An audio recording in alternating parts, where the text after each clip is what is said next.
Hello adventurers, and welcome to another video from the Stief Adventure Academy. And we've promised that we were going to do a video on this particular gizmo, and we just haven't gotten to it. But this is the Victorinox Swiss tool. There may be alternate versions of this Swiss tool that we are not aware of here at the Adventure Academy, but this is the one that was first to market. There are a variety of features here that we'll go over, including this little guy, but yeah, let's just dive in, because what else can you say? There are going to be a lot of pros and cons. We'll probably mash them up together because, let's face it, it's a great fun. And so, let's see about making some adjustments here. And so, the Victorinox Swiss tool. Well, this is a great one if you're looking for something else. And if you can find one and you're looking for something else that isn't the traditional tool. Things to like about this right away is the outside is rounded, even though you're not likely to be using it from this side. And these slides are the tools. So this was the first to market with all the tools locking. We'll just go through the tools as they appear. And so on this side, there's a nail neck for everything. This would be what Victorinox would call a full-size blade. This one's serrated. One of the things to like about this one is it is serrated all the way to the tip, which is kind of a nice feature. I don't really understand serrated blades so much. I mean, I do get what they're for, at least in theory. And this one is serrated all the way to the end, which is one of those questions I always have. If serrations are so great, why is only half the blade done? And why do the serrations not go all the way to the tip? There's often this very short and frankly annoying space that's just regular grind. Don't chicken out, work it out. So this folds away. Next to that is the awl. It's a pretty traditional Swiss Army awl. I do like the shape of this one a little bit better than the one that you get generally in a Swiss Army knives. It comes to more of an acute point, and it's something that can be resharpened. So we put a little bit of the edge back on that one. Next to that, of course, one of the things that we're always have wanted on a Swiss Army knife, but it's only been a recent addition, the Phillips screwdriver. Would it be interesting to have a Robertson as well? Maybe a number 2 Robertson would be a nice addition. If you're paying attention, Swiss Army, I haven't seen one of your screwdrivers yet that has Robertson. And maybe it's not used in other countries, but here in Canada or China, depending on how you're feeling politically, yeah, it's a big deal. These little screwdrivers often get used for things outside of their skill set. So ours is a little bent, but the micro flat, it clearly will do a lot of things that it's not designed for, and that's what we did. Then a file. The files on the Swiss tools are surprisingly good. It's interesting that the files are so hard and the knife blades are so soft, but what can you do? Then flipping the tool over, we'll see that there's a full-size flat again. Oh, so this is the blade 99% of the time you're going to use. Serrations, I don't know. I guess I would probably use a serrated blade to try to save the regular one. A big old flat screwdriver that probably doubles as a pry because, as you can see, the way it's ground. It's ground in such a way as to make that a positive choice. And the steel on these are pretty good for abusing. I actually really like this one, this particular tool. We've used this a lot.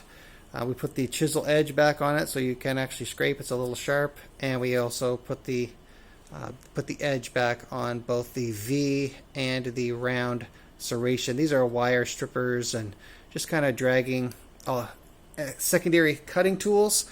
And I will say that this is probably my most favorite tool on the Swiss tool.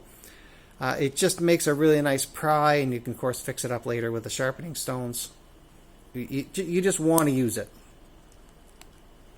Next to that, let's see, the nail necks are in all different directions, so it's slightly less intuitive than some tools, but it's still Swiss Army. And so this is again, the traditional flat screwdriver with the wire bending accoutrement that one might find on a regular Swiss Army knife. It is kind of nice that it's further out of the tool than it is on the traditional Swiss Army.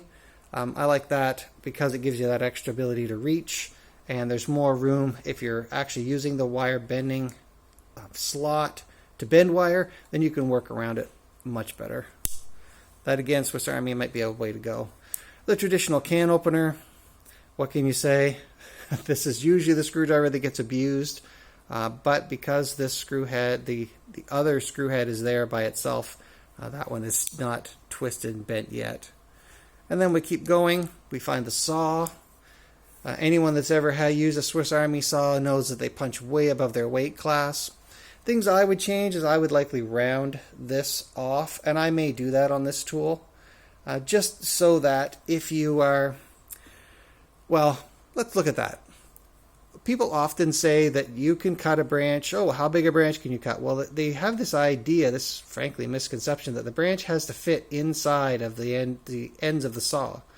But because the saw is open-ended, you can cut into something that's quite big. So, I mean, imagine you had a branch that big. Well, you can cut only halfway through. Well, turn the branch over. Now you're cutting in from the other side. Well, that finishes the cut. You can cut in from the top. You can cut in from the bottom. There's lots of solutions. These saws, frankly, I think are underrated insofar as there's more opportunity to reach inside. Measuring devices on both sides, that's pretty standard. To most multi-tools, although some have abandoned it, and I'm not sure why, it's nice to be able to do some actual measuring. For instance, there's a ruler on my Android phone. Well, how am I going to measure with a phone? That seems like kind of a strange place. And then you see SOG and some other companies dropping this straight handle or some measuring device, even on their curved handles. I don't understand it. But looking forward, the pliers are pretty standard, pretty basic. We did repair the tips a little bit because these had been gently used and abused. So by repairing, what I mean is we ran the tips gently over our sharpening stones, which removed enough material to push them back to the point where they will actually reach in there and pinch your skin a little bit. So the tips come together at quite a fine point. And that's, frankly, a testament to Victorinox in the making of their pliers, because I know these have got miles on them.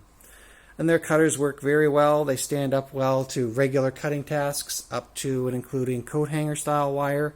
So if you're cutting electrical wire made of copper or aluminum, something softer than steel, you're going to do very well. These are not fencing pliers, but in a pinch, pinch, dad jokes all the time, they will get you by. And one of the things that I really didn't understand about this tool until very recently is, what is this part, and then these little lanyard style holes, what do they do? Well, I found a solution. May not be what they're for, but that's how they work in our pockets. This thing deep dives into a belt sheath that comes with the Swiss tool, and it can be a bit of a job to get up under your jacket in the winter and get a hold of the tool and then get enough purchase to really pull it out easily. And so by taking a piece of accessory cord, there's putting it on a knot on this side and then on a knot on this side, makes this nice lanyard loop. So the lanyard loop is not in the way when you're using the tool. Oh, rounded edges. First to market with actual rounded edges under your hand. Even though the tool is open, you can squeeze on that as hard as you'd ever want to, and it doesn't really generate hot spots.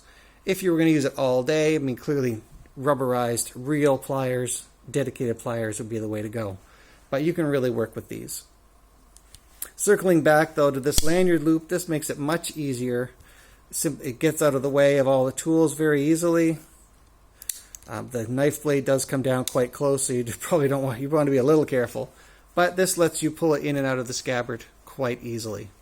And so, Swiss tool, is it for you? It might be. If you can find one, I haven't found a multi-tool that works better. I haven't used every multi-tool in the world because that would just be cost prohibitive.